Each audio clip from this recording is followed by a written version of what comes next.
long ago, before Montana and the United States of America, before the kings and queens of old Europe or the emperors of Rome, even before the city-states of ancient Greece and the pharaohs of Egypt, there was Atlantis.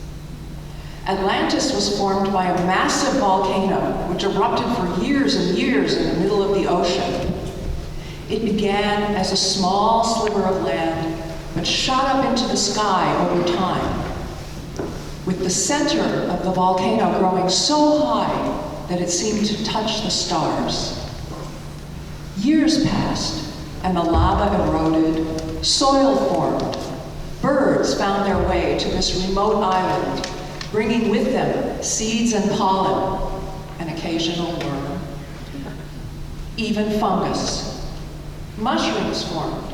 Small plants began to grow, and over many thousands of years, the island transformed into a lush paradise. One day, a tribe of people stumbled upon the island. They had left their homeland of Kansa, a country we know as Kansas. Devastated by floods and fires and years of wars with other tribes, this new paradise island seemed a perfect place for them. Fruits grew wild, and so did many vegetables and grains. The people were happy to find this place and celebrated by singing an ancient Kansan song, and the elders rejoiced by dancing.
These new settlers of Atlantis loved corn, a vegetable they had brought with them from their old world. They ate corn fritters, corn pancakes, made corn tortillas, corn bread, and corn relish. They wove strong fabric from the corn silk, made houses fortified by corn stalks, and even made musical instruments. Since the corn grew best at a higher elevation, the settlers moved to the foothills of the great mountain, which they called Xaya, meaning a new start in their language. The corn grew like crazy in the foothills of Xaya. The Xayans worked their corn crop from spring through fall and celebrated the fall harvest with the corn song.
They lived for centuries, blissful and content, though they noticed that every fall, the winds blew stronger and stronger.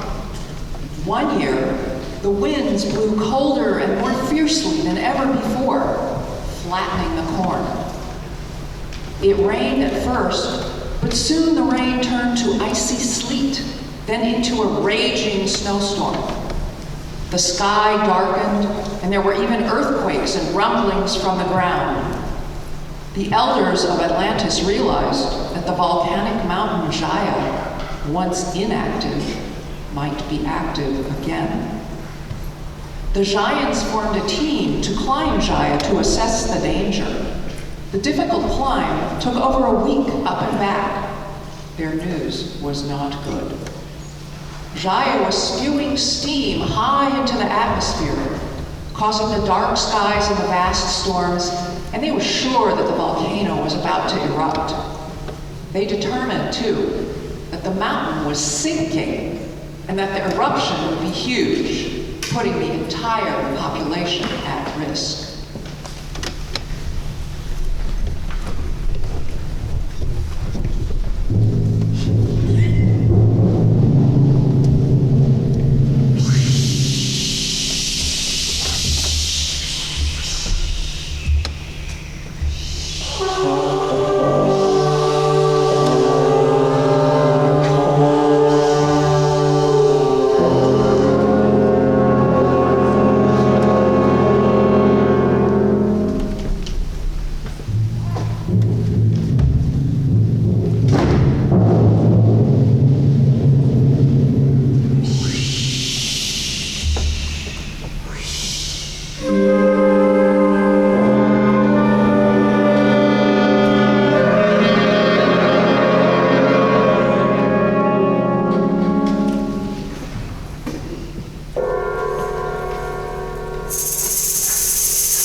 snow turned into rain, then warm rain. It was hard to tell day from night anymore. It was getting hotter, and they needed to act fast. Since they had seafaring tradition, their ships were strong and sturdy. So every man, woman, and child began packing up their belongings onto the ships. The earthquakes and storms suddenly stopped, though a hot, dry wind continued. And this only meant one thing: eruption was imminent. They knew that the only solution was to do what they had done before: leave to find a new home. The winds of Xaya helped them sail away quickly. Good thing. As they looked back on their former paradise island the next night, they saw a fireball in the sky as large as the sun. The volcano Xaya had exploded, and the island of Atlantis had sunk into the sea, spewing plumes of smoke and ash and steam. Soon, even the rumbling and the winds stopped. The next morning, all they could see on the horizon was ocean. They were silent with awe and fear and wonder. The only sound was a young girl playing an ancient song of Kansa.